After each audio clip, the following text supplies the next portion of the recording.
Kapolri Jenderal Listio Sigit Prabowo bertemu dengan Ketua Umum PDIP Megawati Soekarno Putri dan secara spontan Kapolri langsung memberi salam hormat dan mencium tangan Megawati sebagai bentuk sopan santun terhadap orang tua.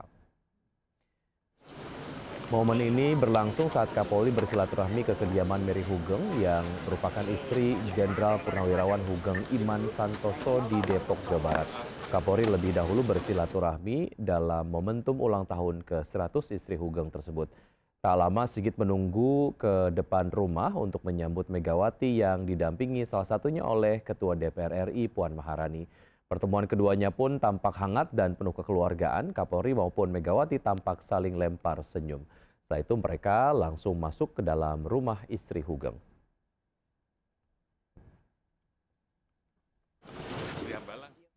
KPK periksa Khalid Basalamah terkait dugaan korupsi kuota haji 2024. Khalid diperiksa untuk dimintai keterangan seputar pengelolaan haji.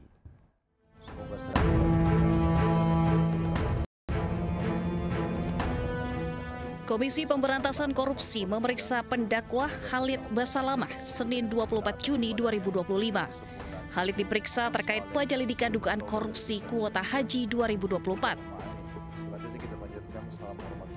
Khalid Basalamah hadir di gedung anti rasuah untuk dimintai informasi seputar pengetahuannya mengenai pengelolaan haji. Sebagai informasi, Khalid Basalamah adalah pendiri Uhud Tour yang merupakan travel haji dan umroh. Informasi yang diberikan berguna untuk mengurai dugaan penyimpangan dalam kuota haji. Selain Khalid, KPK juga sudah memeriksa sejumlah pihak. Benar, yang bersangkutan diperiksa, dimintai keterangannya terkait dengan perkara haji dan yang bersangkutan kooperatif menyampaikan informasi dan pengetahuannya sehingga sangat membantu penyidik.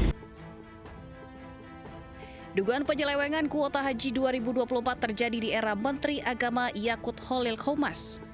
Pansus Haji DPR menemukan indikasi Kemenak melanggar ketentuan pembagian kuota jemaah haji 2024. Pelanggaran terjadi ketika Kemenak merinci kuota jemaah haji reguler menjadi 221.000 dan 20.000 kuota haji tambahan.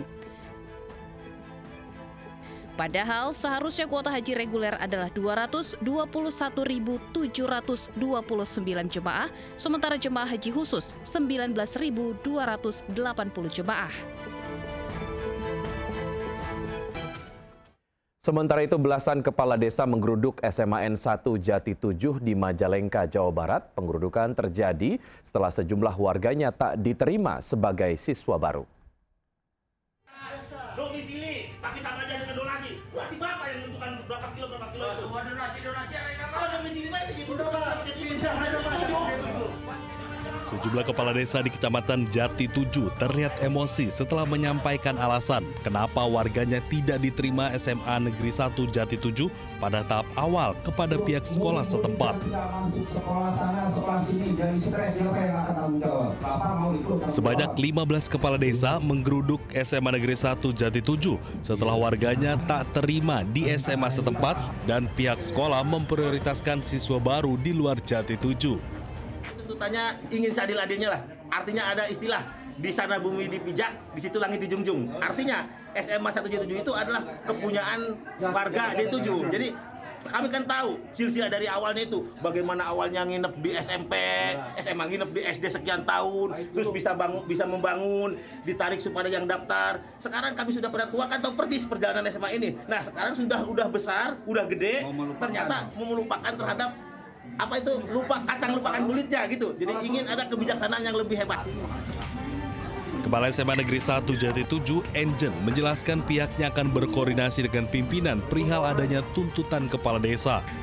Karena kami melaksanakan kegiatan SPMB sesuai dengan aturan yang berlaku, sesuai dengan Juknis, sesuai dengan Permen. Karena kami di sini hanya sebagai pelaksana kebijakan dan pelaksana aturan, bukan sebagai pembuat aturan. Kepala desa akan melakukan aksi unjuk rasa jika tuntutannya tidak diakomodir pihak sekolah. Dari Majalengka, Jawa Barat, Muhammad Zaini Johadi, iNews melaporkan. Ambulans tidak ada, keluarga pasien mengamuk dan merusak fasilitas di RSUD Muna Barat, Sulawesi Tenggara. Pihak rumah sakit beralasan masih menunggu izin dari rumah sakit rujukan. Tidak ada ambulan terlambat. Kita tunggu kapal mau berangkat jam 3. Ini sudah arbitrasi cuma uang. Video viral merekam keluhan keluarga pasien yang mengaku terlambat mendapatkan pelayanan ambulans. Tidak ada ambulan? Tidak ada ambulan. Ini uang administrasi sudah dibayar. Keluarga pasien tak bisa lagi menahan emosinya saat mengetahui ambulans yang seharusnya membawa keluarga korban tak bisa digunakan. Mereka pun mengamuk dan merusak beberapa fasilitas di RSUD Muna Barat. Dari mereka ini supaya uang jaminan itu dibayarkan dulu. Alhamdulillah pada saat itu mereka setelah rincian uang jaminan dibayarkan 420.000. Tetapi mobil ambulans tidak di tempat. Sementara itu, RSUD Muna Barat beralasan mereka menunggu respon dari rumah sakit di Kendari tempat pasien akan dirujuk. Proses ini membutuhkan waktu hingga ambulans baru bisa jalan setelah mendapatkan izin dari rumah sakit rujukan. Rujuk. Namun memang pada saat kegaduhan itu karena mereka meminta agar segera dirujuk, tetapi kami juga mempersiapkan dulu itu karena pasien dalam kondisi stabil, bukan kritis, stabil. Hanya mungkin keluarga pasien melihat karena kondisi pasien secara objektif ada darah, kemudian ada balut dengan ada darah, kemudian ada bengkak, itu mungkin yang dikategorikan kritis bagi keluarga pasien. Tapi kami sebagai tenaga medis mengatakan bahwa ini pasien stabil. Sekitar 20 menit setelah kejadian, pasien akhirnya bisa dirujuk menggunakan mobil ambulans ke Kendari. Kondisi pasien pun stabil dan kini sudah mendapatkan perawatan yang dibutuhkan. Dari Kabupaten Muna Barat, Sulawesi Tenggara, Andi Eba, iNews melaporkan.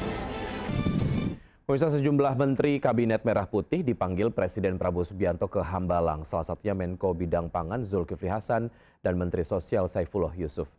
Senin sore sejumlah mobil dinas kementerian memasuki kediaman Prabowo Subianto di Hambalang, Bogor, Jawa Barat. Beberapa mobil menteri Kabinet Merah Putih terlihat di rumah Presiden Prabowo Subianto di Hambalang. Di antaranya Menko Pangan, Mendikti Saintek, dan Mensos. Menurut Menko Pangan Zulkifli Hasan, total ada 12 menteri yang diundang Prabowo ke kediamannya untuk melakukan rapat terbatas. Sementara menurut Mensos Saifullah Yusuf, kedatangannya ke Hambalang untuk melaporkan perkembangan sekolah rakyat yang akan segera diluncurkan 14 Juli mendatang. Kemudian juga kami laporkan rencana tahap kedua di tahun ini pula 100 titik dengan menggunakan gedung-gedung milik Kemenaker. Alhamdulillah semuanya juga lancar dan insya Allah nanti kalau memang memungkinkan akan digabung sekalian sehingga kapasitas siswa itu insya Allah lebih dari 20.000.